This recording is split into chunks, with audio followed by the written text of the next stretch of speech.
Y con esto le digo, cuando usted vaya delante del Señor en oración, que le muestre su voluntad para cualquier cosa que sea. ¿Sí? Para cualquier cosa que sea. Sepan que usted tiene que estar dispuesto a pagar el precio. Y el precio está resumido de esta manera. 1, tiene que negarse usted mismo. 2, tiene que tomar su cruz. Y 3, tiene que seguir la guía del Espíritu del Señor. Tiene que seguir la guía de Dios.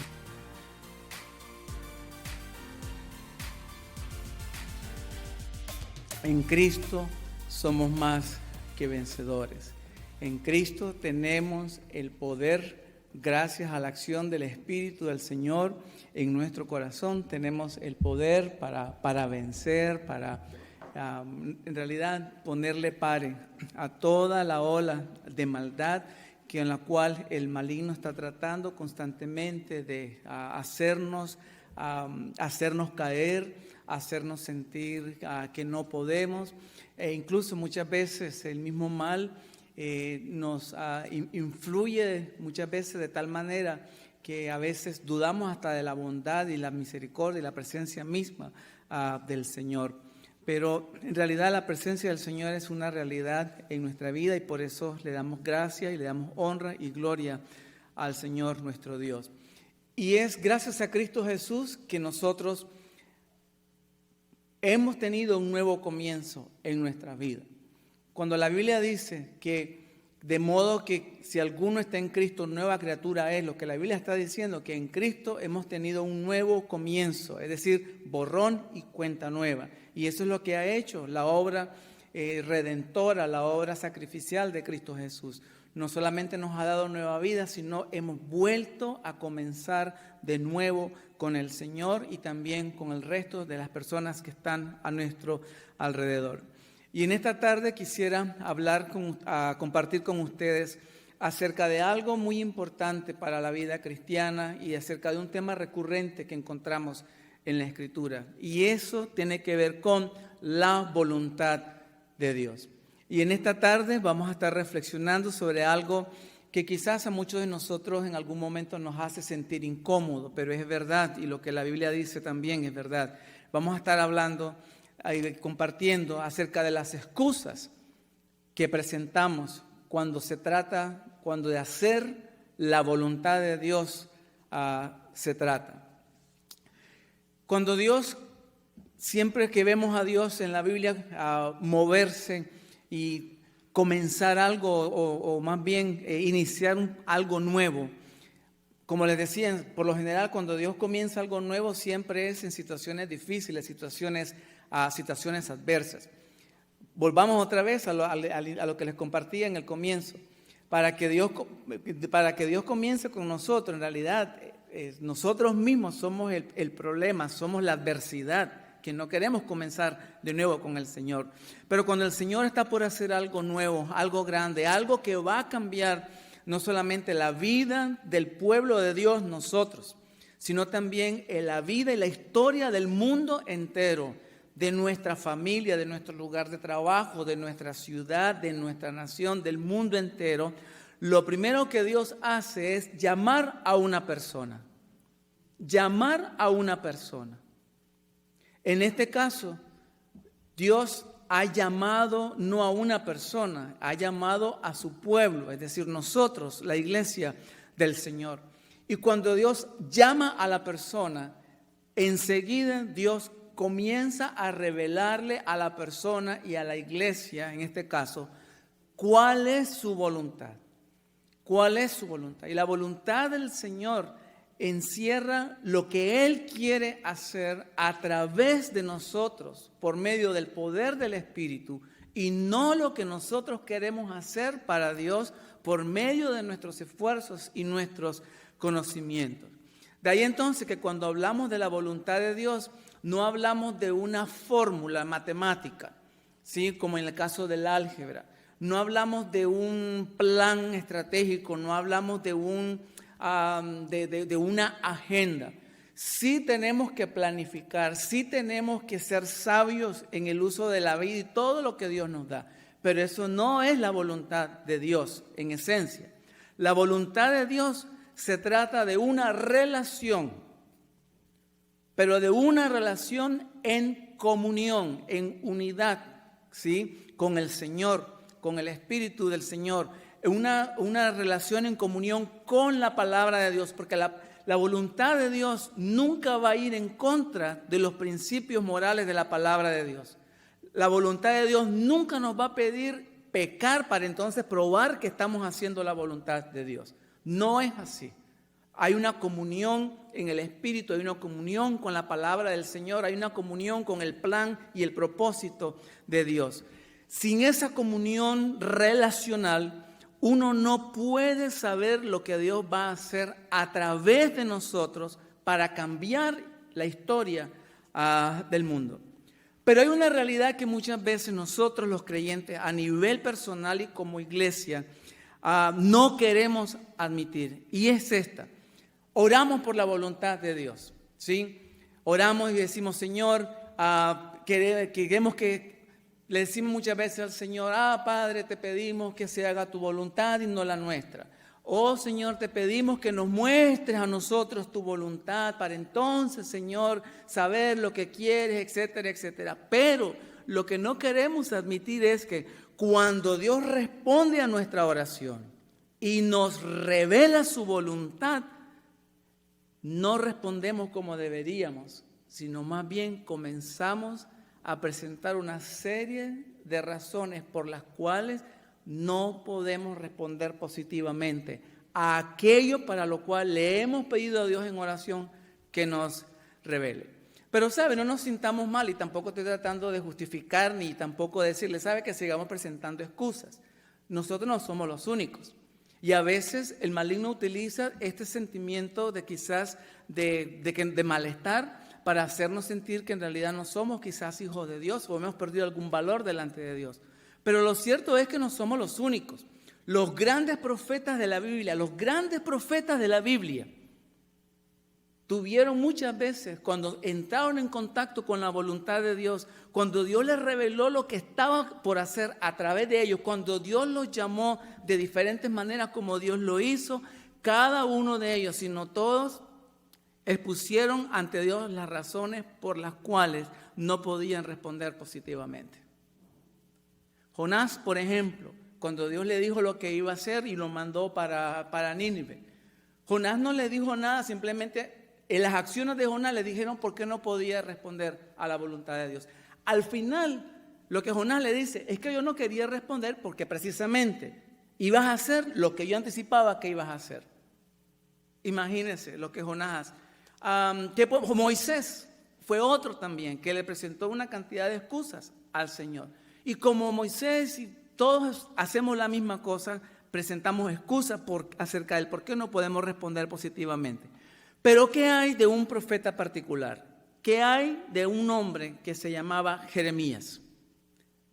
Jeremías, el profeta Jeremías. Jeremías es uno de los grandes profetas. Yo hasta ahora tengo bastante conflicto con aquellos que dicen, Jeremías el profeta llorón, y dan una imagen de Jeremías como un hombre débil, como un hombre que no tiene carácter. Pero Jeremías era todo menos un llorón. Jeremías fue un hombre bien comprometido, un hombre radical, un hombre que cantó las cosas como tenía que ser, y un hombre que pasó por muchas dificultades por causa de la voluntad de Dios. Pero bueno, busque entonces Jeremías, el capítulo 1. Vamos a partir del capítulo 1 de Jeremías. Y vamos a tomar ahí, a leer ese capítulo, vamos bien a ir hablando de algunas de las excusas que tenemos ahí. Dice entonces Jeremías capítulo 1, voy a leer de otra versión, la versión Reina Valera Contemporánea, comenzando del versículo 4 hasta el versículo 19. Dice entonces Jeremías, la palabra del Señor vino a mí y me dijo, antes de que yo te formara en el vientre te conocí. Antes de que nacieras te santifiqué y te presenté ante las naciones como mi profeta. Yo dije, ay Señor, date cuenta de que no sé hablar. No soy más que un muchachito. Pero el Señor me dijo, no diga solo eres un muchachito, porque harás todo lo que yo te mande hacer y dirás todo lo que te ordene que digas. No temas delante de nadie, porque yo estoy contigo y te pondré a salvo. Y el Señor extendió su mano, me tocó la boca y me dijo: yo soy el Señor, yo el Señor he puesto mis palabras en tu boca. Date cuenta de que este día te he puesto sobre naciones y reinos para que arranques y destruyas, para que arruines y derribes, para que construyas y plantes. La palabra del Señor vino a mí y me dijo: ¿qué ves tú, Jeremías? Yo dije: veo una vara de almendro. El Señor me dijo: has visto bien, me estoy apresurando a poner mi palabra por obra. Por segunda vez, versículo 13, la palabra del Señor vino a mí y me dijo: ¿qué es lo que ves?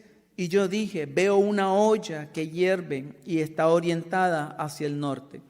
El Señor me dijo, versículo 14, desde el norte va a desatarse el mal sobre todos los habitantes de esta tierra. Yo, el Señor, te digo que estoy convocando a todas las familias de los reinos del norte, y ellos vendrán y cada uno plantará su campamento a la entrada de las puertas de Jerusalén y alrededor de todas sus murallas y contra todas las ciudades de Judá. Dictaré mi sentencia contra todos los que me dejaron y quemaron incienso a dioses extraños por causa de toda su maldad y porque adoraron la obra de sus manos. Versículo 17. Pero tú prepárate, disponte ya a decirles todo lo que yo te mande. No temas delante de ellos, pues de lo contrario, delante de ellos te quebrantaré.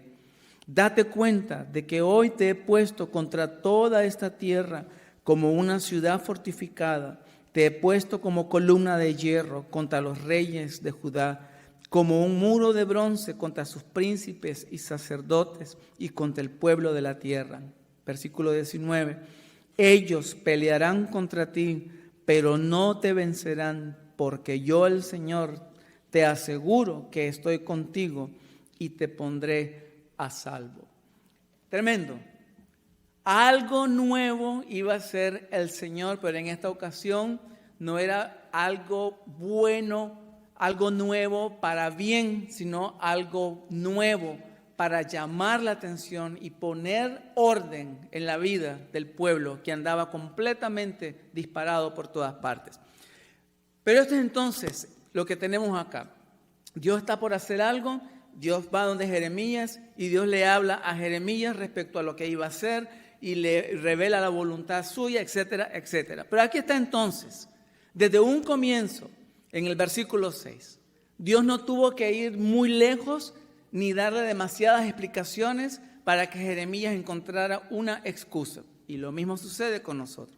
Y la excusa primera que presenta Jeremías, y hay varias excusas que se encuentran en ese mismo versículo, el versículo 6, es esta. Podríamos exponerla de esta manera: Señor, tu voluntad es demasiado grande para mí. Tu voluntad es demasiado grande para mí. En el tiempo que está viviendo Jeremías, era uno de los tiempos más difíciles, un tiempo turbulento, políticamente hablando, económicamente hablando, moral, espiritualmente, el pueblo estaba por el piso, una situación terrible, tremenda. Y parecía ser que la gente no se estaba dando cuenta del camino que estaba llevando. Ese tiempo difícil fue de tal magnitud que termina con la destrucción de Jerusalén y con el pueblo llevado cautivo para pasar 70 años en el exilio en Babilonia. Y es entonces en ese contexto difícil en donde Dios llama a Jeremías. Jeremías era un sacerdote, era el que oficiaba en el templo y todo lo demás. Y Dios llama a Jeremías a que deje el rol que estaba ejerciendo en ese momento para entonces que se dedicara al rol profético. Pero aquí está. Dejar el rol del sacerdocio para ser un profeta significaba para Jeremías salir de su zona de comodidad. Significaba para Jeremías volver a comenzar de nuevo. Y esto sí es la voluntad de Dios muchas veces con nosotros. A veces estamos muy cómodos, tranquilitos, donde estamos. Oramos que el Señor nos muestre su voluntad y la voluntad de Dios nos pide salir de donde estamos hacia donde Él quiera que nosotros estemos. No solamente hacer ajustes, muchas veces tenemos que aprender a hacer cosas nuevas y diferentes a las que hemos estado acostumbrados hasta en un cierto momento a hacer. Pero a Jeremías le espera un largo camino en el cual Jeremías debe aprender a confiar en Dios y a dejar que sea Dios quien guíe el camino. Pero para Jeremías eso es mucho, es grande. Jeremías sabe, por lo que estamos leyendo acá, que la voluntad de Dios era demasiado grande para él. De ahí entonces la objeción de Jeremías cuando le dice: ¡ay, Señor! No soy más que un muchachito. En buen salvadoreño, un cipote. En buen colombiano, un peladito. En venezolano, soy un chamito. En mexicano, soy un chavito. ¿Cómo se lo ponemos? ¿Cómo se lo ponemos? ¿En qué idioma se lo ponemos? ¿Un pibe en la Argentina? Soy un muchachito. Soy un chiquitito. La verdad es que la voluntad de Dios también es demasiado grande para nosotros. Es demasiado grande, demasiado compleja para nuestro entendimiento limitado. Demasiado grande para nosotros. ¿No es cierto? Pero aquí está entonces. Cualquiera diría que Jeremías quizá era un muchachito así, quizás como la edad de Jairo chiquito acá. Dios fue y le puso los ojos a un niñito de 12 años. ¿Sabe? Jeremías tenía entre 20 y 25 años. Un hombre completo, un hombre hecho y derecho. Así que la excusa de Jeremías no es que era un niño, un muchachito que apenas está cursando la escuela primaria. No, Jeremías tiene 20 a 25 años. Yo sé que su excusa era que no era capaz de corresponder a la voluntad de Dios. ¿Y cuántas veces la excusa no es la nuestra la misma? Es que yo soy nuevo creyente, apenas me convertí hace 25 años. Apenas hace 25 años y me queda carrera. Claro, es que a todos nos queda por delante un mar de aprendizaje grandísimo. ¿Sí? Pero aquí está entonces la respuesta de Dios. Y la respuesta de Dios es, el argumento es sincero. Y muchas veces nosotros somos honestos y sinceros cuando sabemos que somos incapaces. Y esa es una realidad. Y Jeremías es sincero, pero ese argumento para Dios es irrelevante. Lo mismo, cualquier argumento que nosotros presentemos para Dios es irrelevante. En el versículo 4 del texto que hemos leído acá, Dios le hace saber a Jeremías que su voluntad es trascendente,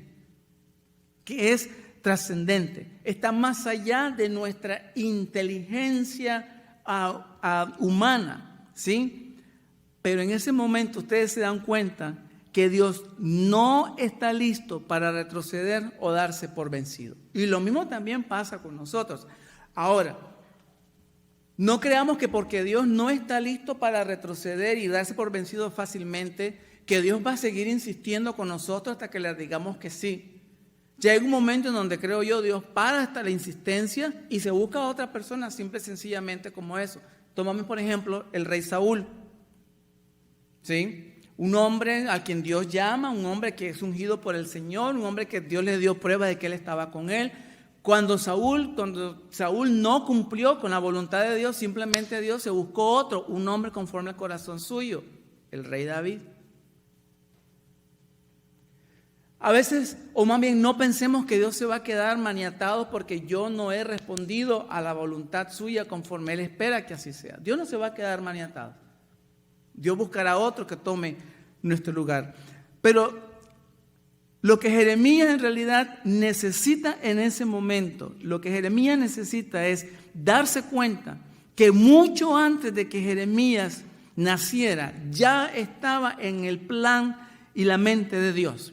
Y lo único que Dios le está pidiendo a Jeremías en ese momento era que tenía que caminar en el plan que ya Dios había ordenado por su propia voluntad. Y lo mismo es verdad para nosotros.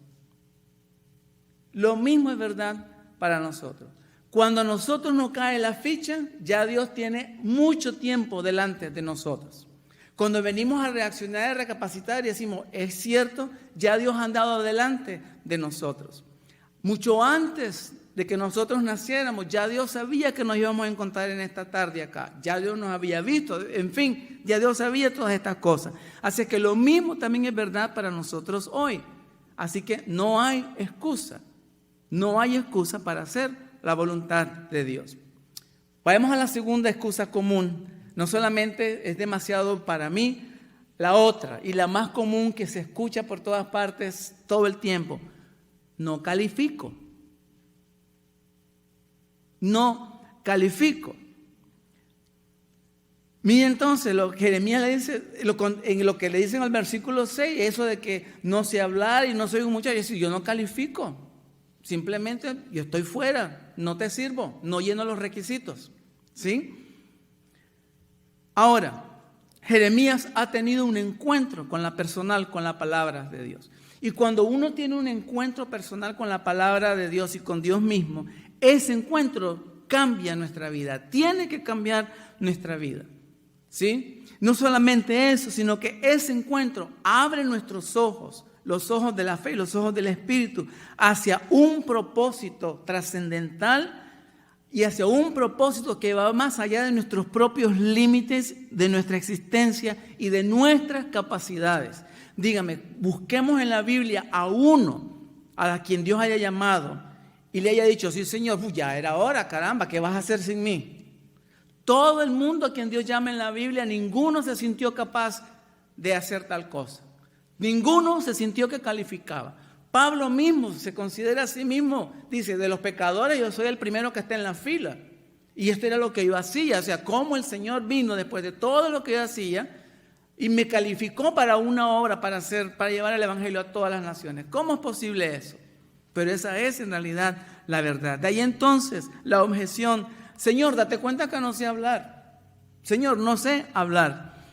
Lo que a veces olvidamos, mis hermanos, es que el creyente que busca la voluntad de Dios y al mismo tiempo está consciente de sus debilidades por la experiencia que encontramos en la Biblia, esa persona es la que Dios más usa y la que más depende del poder de Dios y la que Dios más usa para cumplir con sus propósitos. Para aquí está entonces la respuesta de Dios. Y Dios siempre tiene una respuesta para este tipo de excusas.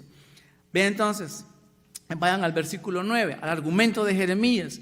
Dios responde de dos formas. Primero, Dios responde con una acción. En el versículo 9 dice que el Señor extendió su mano y tocó la boca del profeta, tocó la boca de Jeremías. Inmediatamente que sucede eso, el Señor le dice a Jeremías, si ese es tu problema, se resuelve. He aquí, he puesto mis palabras en tu boca. He puesto mis palabras en tu boca. Lo otro le dice, date cuenta, entiende de una vez y por todas, de que este día, te he puesto sobre naciones y reinos para que arranques, para que destruyas, para que arruines y derribes, para que construyas y plantes. Eso es mucho. Eso es grande. ¿No es cierto? Pero a veces olvidamos, iglesia, que el Señor, nuestro Dios, es quien supera nuestras incapacidades. Él es el que ordena nuestra vida según su voluntad y no según la nuestra. Él es quien empodera al que no califica. ¿Me entiende? Así que no hay excusa para hacer la voluntad de Dios. Si usted piensa que no califica, usted es el mejor candidato que tiene Dios para trabajar. Porque Dios se especializa precisamente en personas incapaces. Pero Dios no puede utilizar a una persona que se siente capaz de hacer de todo. Porque lo que habla muchas veces ahí es el orgullo y no en realidad la humildad y el deseo de querer ser usado por el Señor. Vayamos a la tercera excusa. La primera es es demasiado para mí. Señor, la voluntad tuya es demasiado grande. Bueno, si la voluntad de Dios es demasiado grande para mí, entonces ¿por qué oramos? Señor, muéstrame tu voluntad, quiero saber tu voluntad. Deberíamos de saber que la voluntad de Dios ya es demasiado grande para cada uno de nosotros. Segundo, la descalificación. Honestamente, ninguno estamos calificados. Si no es el Señor que nos califica por medio de la gracia y la fe del Señor, en realidad estamos descalificados. No tenemos nada a nuestro favor. Pero va la tercera excusa entonces, y esta me gusta. Todavía no es el tiempo. Todavía no es el tiempo. Miren entonces, en el versículo 4 es el Señor que viene a Jeremías, ¿correcto? En el tiempo de Dios. Pero aquí está, Dios le dice acá a Jeremías, mira las palabras cómo comienza acá el llamado del Señor. Antes de que nacieras te aparté y te nombré mi profeta. Antes de que nacieras, antes de que tuviera tu mamá y tu papá mente de casarse, antes de que tus padres nacieran, antes de que los padres de tus padres nacieran, antes de todo, ya yo te tenía en mente, ya te había apartado y te había nombrado mi profeta. Pero entonces Jeremías vuelve y ahí objeta, ay Señor, yo soy muy joven, es decir, Señor, todavía no es el tiempo. Y muchas veces no le decimos, Señor, soy muy joven, muchas veces decimos, Señor, es que soy soltero. ¿Y quién dice que para servir a hacer la voluntad de Dios tengo que estar casado? Y si estoy casado, Señor, es que quiero tener hijos. ¿Quién dice que para servir al Señor hay que tener hijos? Señor, es que todavía tengo unas cosas pendientes. ¿Quién dice que para servir al Señor debemos tener toda la vida resuelta y tener todas las cosas perfectamente ordenadas? Todavía no es el tiempo. A veces oramos pidiendo que Dios nos revele su voluntad. Pero cuando Dios nos revela su voluntad, entonces, ¿qué le decimos? Señor, un momentito, vas muy rápido, baja la intensidad, vas muy rápido. Yo te dije que me muestre la voluntad, Señor, pero no es que mañana el Señor me está diciendo muy rápido, Señor, un momentito, tengo que hacer esto, tengo que hacer lo otro. No, nada de eso. Despacio, Señor, vamos despacio. Pero, ¿y cuándo es el tiempo según nosotros? ¿Cuándo es el tiempo según nosotros? Cuando Dios vino a Jeremías, era el tiempo propicio. Cuando Dios viene a nosotros y nos habla para un servicio particular, para algo específico, ese es el tiempo. Pero muchas veces no estoy orando en el tiempo del Señor. Y a veces también cuando vamos a compartir a las personas, familias nuestras que no son creyentes, decimos, no hable. No, el Señor en su tiempo. El Señor y se mueren las personas sin conocer a Cristo y todavía oramos para que el Señor nos muestre el tiempo. La persona ya está muerta. Pero seguimos orando. Es que no fue el tiempo del Señor, pobre mi tío se fue para el infierno porque pues no fue el tiempo del Señor. Y pasamos y perdemos el tiempo pidiendo y esperando que sea el tiempo del Señor para hacer la voluntad del Señor. Pero a veces olvidamos que cualquier cosa importante, significativa que ocurre en nuestra vida no es cuestión de si es o no es el tiempo según nuestra opinión. Es más bien el resultado de la intervención del Espíritu del Señor en la vida de cada uno de nosotros. ¿Cuál es la respuesta que le da Dios? Versículo 17 del texto que leímos acá. En la respuesta que da Dios en el versículo 17, le comunica al profeta un mandato decisivo y rápido. ¿Qué dice el versículo 17? Pero tú prepárate. ¿Sí? Disponte ya a decirle todo lo que yo te mande. No es cuestión, Jeremías, que es tu tiempo. Es cuestión en este momento dejar de pensar, dejar de perder el tiempo pensando que no es el tiempo. Y lo que Jeremías tiene que hacer en ese momento es, ahora mismo, deja todo el oficio sacerdotal y disponte a decirles todo lo que yo te mande. Todo lo que yo te mande. ¿Qué es lo que en realidad Dios le está diciendo a Jeremías y lo que nos dice a nosotros también? Lo único que Dios nos pide es alinear nuestra voluntad con la voluntad revelada de Dios, para que entonces Dios pueda hacer lo que Él dice que va a hacer y lo que Él quiere hacer a través de nosotros. Es lo único que tenemos que hacer. Mire, cuando nosotros alineamos nuestra vida al propósito de Dios, cuando alineamos nuestra voluntad al propósito de Dios, cuando alineamos nuestra familia a la voluntad de Dios, Dios hace y se encarga del resto, que nos preocupa quizás a nosotros. Pero no sucede nunca lo contrario, ¿sí? Así que no olvidemos que Dios es el Dios del tiempo. Él creó el tiempo. En el principio creó Dios los cielos y la tierra, y el primer día tal cosa, y Dios dijo que fue el primer día y la tarde un día. Dios creó el tiempo, y la eternidad y el tiempo están en las manos de Dios. Y Él, mis hermanos, iglesia, es quien elige el tiempo, no nosotros. Él es que elige el tiempo, no nosotros. Así que no hay excusa para hacer la voluntad de Dios.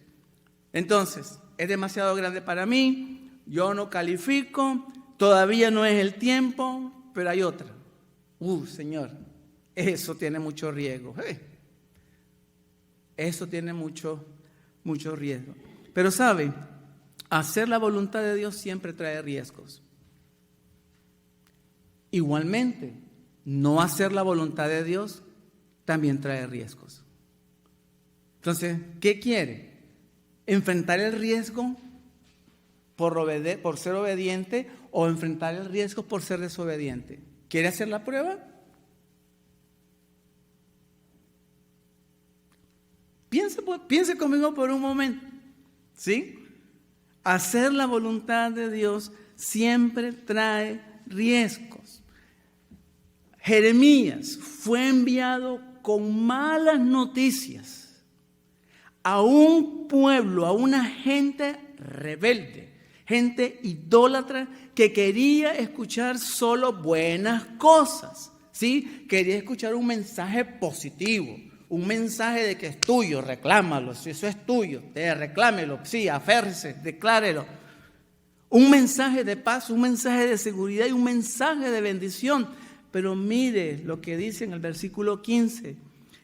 Ve y dile a ellos, estoy convocando toda la familia de los reinos del norte, y ellos vendrán y cada uno plantará su campamento a la entrada de las puertas de Jerusalén y alrededor de sus murallas y contra toda la ciudad. Dictaré mi sentencia contra todos. ¿Usted cree que eso es fácil decirlo a las personas?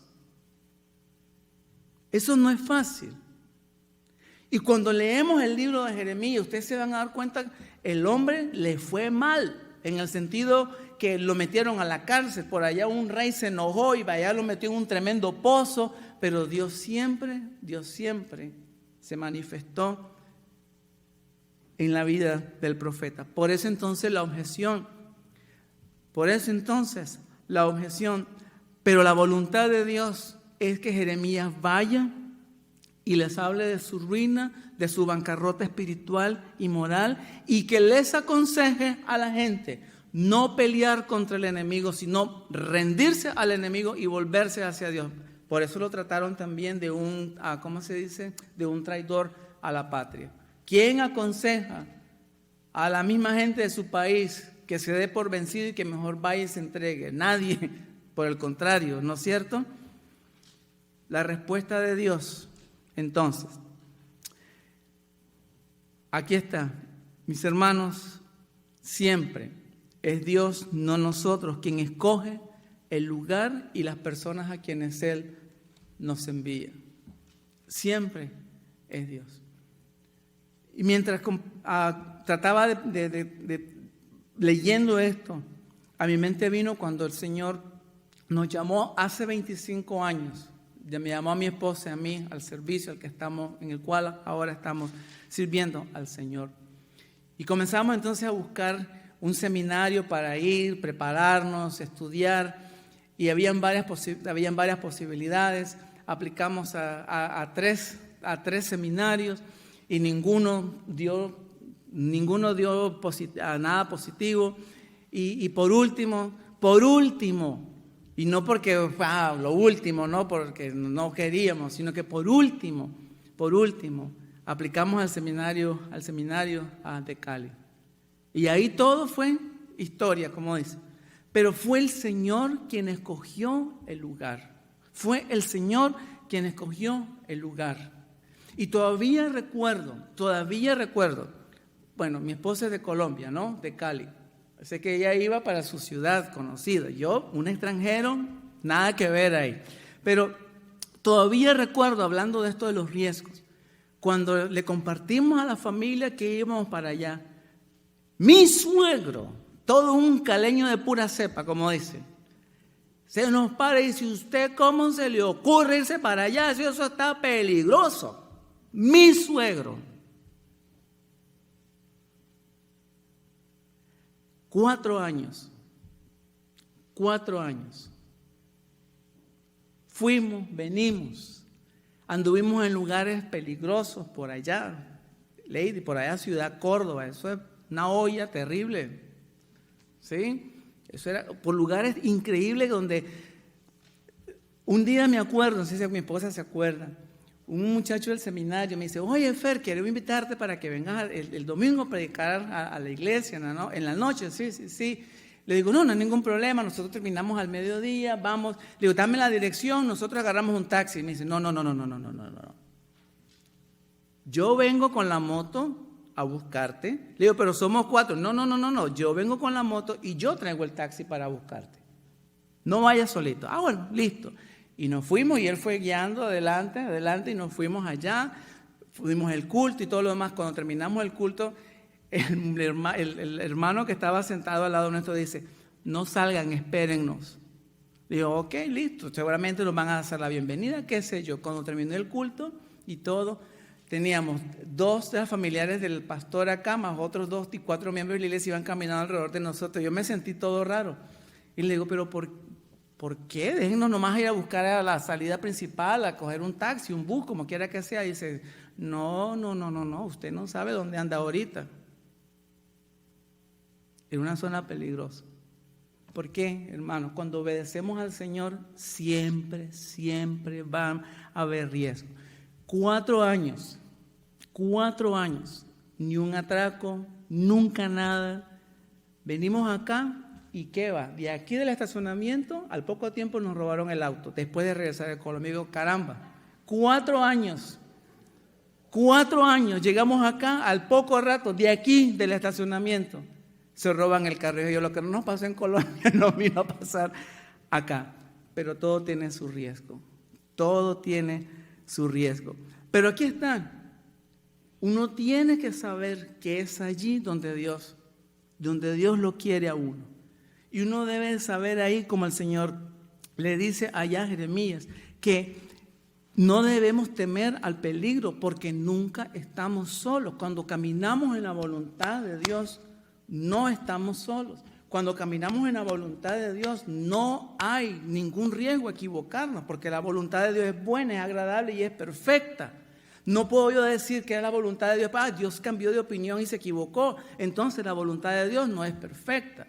Soy yo el que me equivoco cuando interpreto, cuando discierno la voluntad de Dios, ¿no es cierto? Así que no hay excusa para hacer la voluntad de Dios.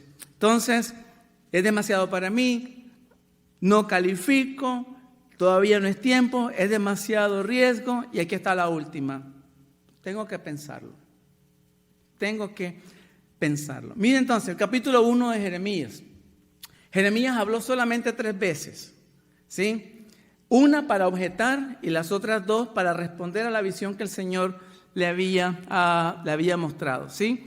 Pero en ese momento Jeremías descubre que está en medio del mover de Dios, en medio de la actividad de Dios, y descubre que lo más importante es discernir lo que Dios está por hacer, que ponerse a pensar en la respuesta que va a dar al Señor. Dios lo ha llamado y Dios le ha revelado lo que estaba por hacer y no había nada que discutir, no había nada que negociar y no había nada que pensar. Es lo mismo también. ¿Qué tenemos nosotros que pensar cuando hemos pedido al Señor que nos revele su voluntad y nos lo ha revelado? ¿Qué hay que pensar? ¿Qué hay que pensar? Nada. Simplemente obedecer. Pero viene la respuesta del Señor. Y aquí está, mis hermanos. El Señor no se ha equivocado con Jeremías. ¿Y sabe qué? El Señor no se ha equivocado con ninguno de nosotros también. No se ha equivocado. Y lo que hace más bien indicarle que lo único que necesita es responder a lo que Dios mismo ya está haciendo. No se trata de sentarnos a soñar qué es lo que nos gustaría hacer para Dios y cómo nos gustaría hacer las cosas y qué queremos ver al final de un mes, de 2 meses, 3 meses, un año, 6 meses, etcétera, etcétera, etcétera. ¿No es cierto? Se trata de entender que cualquiera sea la circunstancia en donde nos encontremos, Dios está siempre trabajando a nuestro alrededor y Dios está siempre llamándonos para unirnos a lo que Él ya está haciendo, según su voluntad y según su propósito, pero unirnos en obediencia. Así que no hay excusa. Lo único que Dios le está diciendo, fíjese, ya todo estaba en marcha. El Señor le dice, ya la gente viene para acá, la invasión, ya todo está en marcha, Jeremías, no hay nada que discutir. Lo que tiene que hacer simplemente es vaya y dígale a la gente, adviértale, a lo mejor se convierten, a lo mejor no se convierten, pero ya todo está en marcha. Lo único que el Señor le pide a Jeremías es, haga lo que yo le pido, no me discuta, ¿sí? Haga lo que yo le pido, simplemente como eso. Romanos 12:2, y con esto vamos a terminar, dice que la voluntad de Dios es buena, agradable y perfecta. Si esto es verdad, iglesia, ¿por qué luchamos con la voluntad de Dios? ¿Por qué forcejeamos? ¿Por qué cuando Dios nos revela su voluntad, por qué insistimos en pedirle a Dios que cambie de opinión? ¿Por qué la evitamos? ¿Por qué esquivamos la voluntad de Dios con excusas ambiguas, con excusas absurdas? ¿Por qué? La excusa no tiene fundamento, cualesquiera sea. La excusa le roba la gloria al Señor nuestro Dios. La excusa es un síntoma de rebelión, es un fraude a Dios, es una atadura espiritual que frena y debilita nuestra vida e interfiere con nuestra comunión con el Señor. No pensemos nunca que por el simple hecho que hemos presentado una excusa ya nos hemos zafado de nuestra responsabilidad. Dios nos va a pedir cuenta y nos va a llamar a hacer ajustes en cuanto a lo que el Señor nos ha dicho y nos hemos rehusado con excusas en cuanto a su voluntad, en cuanto a su propósito. La voluntad de Dios es trascendente. Dios siempre va a hacer lo que Él va a hacer y nunca va a tener sentido para nosotros, porque es trascendente, pero tiene un alto precio. Y con esto le digo, cuando usted vaya delante del Señor en oración, que le muestre su voluntad para cualquier cosa que sea, ¿sí? Para cualquier cosa que sea, sepan que usted tiene que estar dispuesto a pagar el precio. Y el precio está resumido de esta manera. 1, tiene que negarse usted mismo. 2, tiene que tomar su cruz. Y 3, tiene que seguir la guía del Espíritu del Señor. Tiene que seguir la guía de Dios. Porque Dios no nos va a mostrar su voluntad y nos va a dejar para ver cómo se la revela en el camino. Ese es asunto suyo. Usted pidió que se la revelara, aquí está. Lo que haga con ella es asunto suyo. Nunca es así. No lo encontramos así en la Biblia. Eso significa que no podemos quedarnos donde estamos y decir que estamos cumpliendo con la voluntad de Dios y siguiendo a Dios. Simplemente eso no tiene sentido. bíblico. Por último, el Espíritu es quien nos revela la voluntad de Dios. La voluntad de Dios no está en los libros de teología, la voluntad de Dios no está en el mercado, no está en Amazon, no está en Wish, en ninguno de esos lugares, no está en Walmart. La voluntad de Dios nos es revelada a través de su Espíritu, porque es el Espíritu quien nos lleva de donde estamos hacia donde Dios quiere que estemos. Y una vez allí donde Dios quiere que nosotros estemos, entonces el Espíritu de Dios nos muestra lo que Dios está haciendo o está por hacer. Allí descubrimos una gran verdad, y este es el último pensamiento, que el enfoque tiene que estar en Dios y no en nuestra vida. Porque cuando muchas veces pedimos por la voluntad de Dios, estoy pensando en mi vida, no estoy pensando en Dios. Lo que yo quisiera que suceda, no en Dios. Y tenemos que pensar también y descubrir que no hay excusa para hacer la voluntad de Dios, porque la voluntad de Dios es buena. No hay ninguna maldad en la voluntad del Señor. Es agradable, no es un peso, uy, quiero hacer esto. Y tercero, es perfecta. Dios no se equivoca. Dios no se equivoca. Esa es la voluntad de Dios, buena, agradable y perfecta.